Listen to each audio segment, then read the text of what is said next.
బల శౌర్యము గల నా యేసయ్యా, శతకోటి సైన్యములైన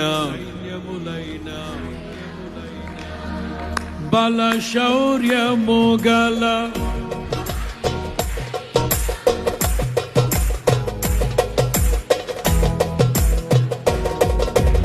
ఎనలేని నీ ఘన